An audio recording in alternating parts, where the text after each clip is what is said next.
Hello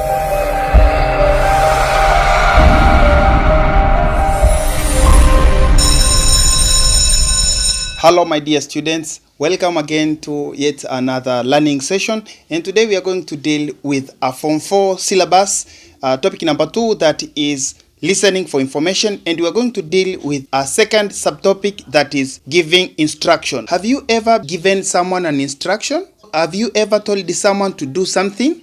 Have you ever been given instructions? Sure, while you're in school you get instructions all the time. And today we are going to learn how to respond to instructions, and we are going to learn how to give others instructions. Now before we continue, let us see the meaning of instructions. This word instruction, what does it mean? First of all, instruction is a noun. Instructions can simply be understood as orders or commands, but you can also define instructions as detailed information on how to do something correctly. So when someone gives you information about how to do something correctly, those are what we call instructions. Now we have so many types of instructions, but all these can be grouped into only two major categories. The very first one are called integer instructions. Integer instructions, they deal with comparison and logic.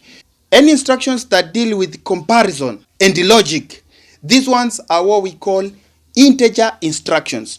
The other kind of instructions are what we call floating point instructions. They deal with single precision and double precision operations. So when you have single or double precision operations, you are more likely to use float point instructions. Now, having seen the types of instruction, let us see how to make instructions. What are the criteria? For your instructions to be legit, you have to follow like a set of criteria. And there are four major criteria for making instructions. The very first criteria is be clear and specific. When you want to make instructions, make sure that your language is clear enough for the hearer to understand, and make sure that you are specific. You should not make instructions that are ambiguous. So when you make instructions, make sure they are specific. The second criteria is giving time frames. You give time for the hearer to respond to your instructions. So say you're giving someone an instruction about something, you have to give them a time bond. Until when is it supposed to be done? The third criteria is giving examples. When you give instructions, show examples. Let's say you are instructing someone to wash their hands. Surely you should show them how basically to wash their hands. So when you give instructions, show examples.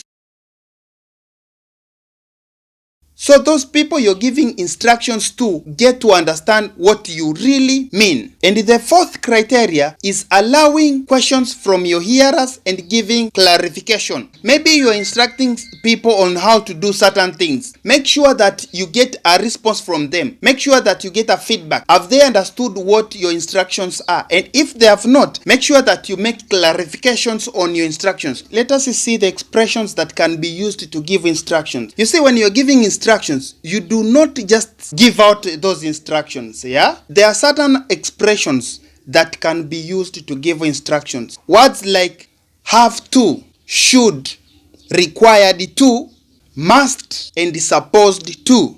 For example, when you're giving instructions about using ICT in learning, you may form a sentence like this one. You should use the computer to learn. You should use the computer to learn. Now that is an instruction. Another instruction is you should study hard. You should study hard. So you see, should is being used to give the instructions about studying. You should study hard.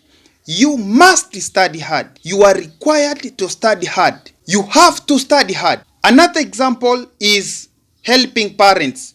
If you want to give a person instructions about how to behave around parents, surely you can use these expressions. For example, you may say, you have to help your parents. You should help your parents. You must help your parents.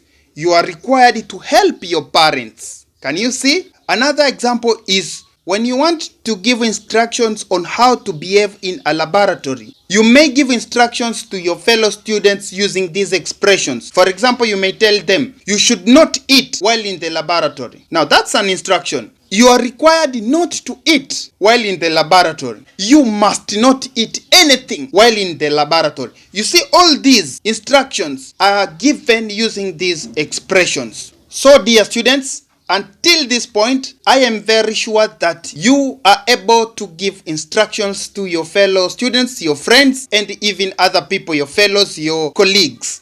If you are conversant enough, you visit the quiz section. There are questions there. You go and attempt to give instructions. You give instructions about the following topics. Question number 1. Pretend that you are a captain in a boat. Then you give instructions to the crew. That is instruction number 1. Instruction number 2. Pretend you are the headmaster or headmistress of your school and you're giving instructions to the teachers and the students. And the third question will be, pretend you are the president of our country. Then give instructions to the cabinet. So you're giving instructions to the members of parliament and the ministers. You pretend that you're a president and you give them the instructions. Until next time, dear students, make sure you study hard, stay safe. Again, do not forget to come back on Fridays for the live session where I answer questions, the ones that you send, and consultation that is done online. So you go to www.comestudyWithAndy.wordpress.com, then you click on the live streaming session every Friday, and surely we will be ready to learn together. Until next time we meet again, ciao ciao.